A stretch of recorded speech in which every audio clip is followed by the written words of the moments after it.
আজকে আপনাদের সাথে শেয়ার করব আমার শাশুড়ি মায়ের হাতে ছোট মাছের পাতুরি।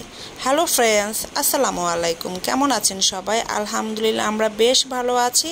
ঈদে তো আমাদের সেই অনেক খাওয়া দাওয়া হয়ে গিয়েছে, পোলাও, মাংস, রোস্ট, যা খেয়ে একদম রুচিটাই নষ্ট হয়ে গেছে। এই জন্য আমার শাশুড়ি মা চিন্তা করলো আজকে একটু ছোট মাছ দিয়ে পাতা দিয়ে রান্না করবে।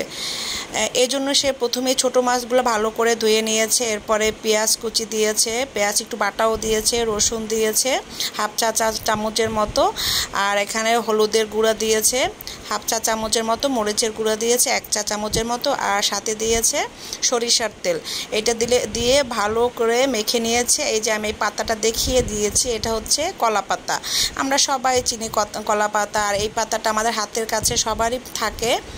আর এখন আমার শাশুড়ি মা ভালো করে এটা একদম সুন্দর করে মেখে নিচ্ছে, যাতে করে মাছের গায়ে সুন্দর করে মশলাটা লেগে থাকে। এই মাছটা না আমার খুবই ভালো লাগে, আমি কখনো এভাবে খাইনি। আমার শাশুড়ি মায়ের হাতে আমার প্রথম খাওয়া। মা অনেক মাছই এভাবে রান্না করে, আমার খুবই ভালো লাগে। আবার অনেক সময় দেখি মা লাউ শাকের ভিতরে দেন, ওটাও অনেক মজা হয়, লাউ শাকের পাতা সহই খাওয়া যায়। এবারে মা এটা কলা পাতায় ভালো করে সুন্দর করে দিয়ে দিচ্ছে।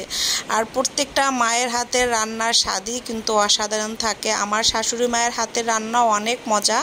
মা এবার কলা পাতা দিয়ে ভালো করে মুড়ে তাওয়ায় ভালো করে দিয়ে দিচ্ছে। এটা তাওয়ায় রান্না হবে, একদম অল্প আছে, আর এটা কিন্তু চুলায় রান্না হচ্ছে, অল্প আছে রান্না হচ্ছে। এই যে আমি আপনাদের সাথে আরেকটু পরে চলে আসছি শেয়ার করার জন্য। দেখেন কি সুন্দর করে একদম ফুটতেছে ভিতরে তেলগুলা।